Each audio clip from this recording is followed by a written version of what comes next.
Right. Bill, throttle me style in the Quality Control Center, KQ. Yeah, we have Dave from Lakeville. Dave. Morning. Good morning, sir. How are you? I'm doing great. How are you guys doing? Well, they're doing very well today, actually. It's going to be a beautiful day. It's a beautiful morning, partly cloudy and 77. A little warm today, but not stifling. 87, partly cloudy. So what's Tommy, the latest? I'm sorry to hear about the loss of your family member, man. That's a shame. Oh, Cassie Russell was a good dog. 18 years we had with him, though. Yeah, it's tough because my kids don't remember when he was not around.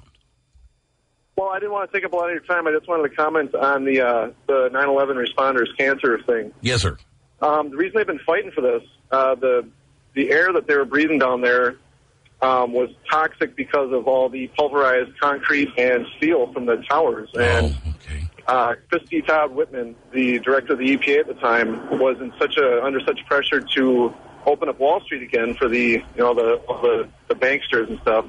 She told them that the air was clean. If you go back and look at the news reports of the time, she came out and said, the air's safe to breathe until these guys weren't issued respirators.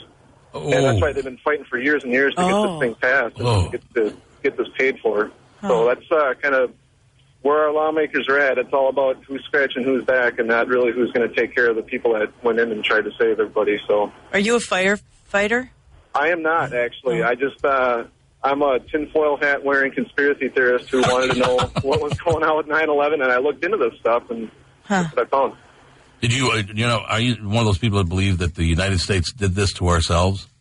No, not necessarily. Well, I suspect that I question the official line of it. I don't know if we, it's a self-inflicted wound or not, but the stuff like this definitely makes you wonder why they wouldn't. Why wouldn't they issue respirators? Why wouldn't they pay for people that risk their lives to save countless other people's lives? And so that makes me wonder, but I don't speculate as to who actually did it. Dave, I will tell you, I would go the North Minneapolis route. I'd go, yeah, you know what, Whitman? I'll go in there right after you do.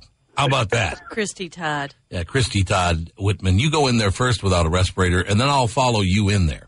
Yeah, that'll happen. Just like the senators and the representatives who send their kids off to war right after they, that doesn't happen. All right, since you are a conspiracy theorist, I have to ask you a question and segue into our next story. You ready? Yes, sir. So answer this question for me, Dave. Did Jennifer Lopez have to break up with Mark Anthony because his junk was just too big for her delicate privates? Ooh, it's probably the other way around. Her junk was too big for his delicate privates. Okay. That's wonderful, Dave. Thank you, sir. Thank you, guys. Have a great day, and thanks for the great show. Thank you, sir. It's very kind of you.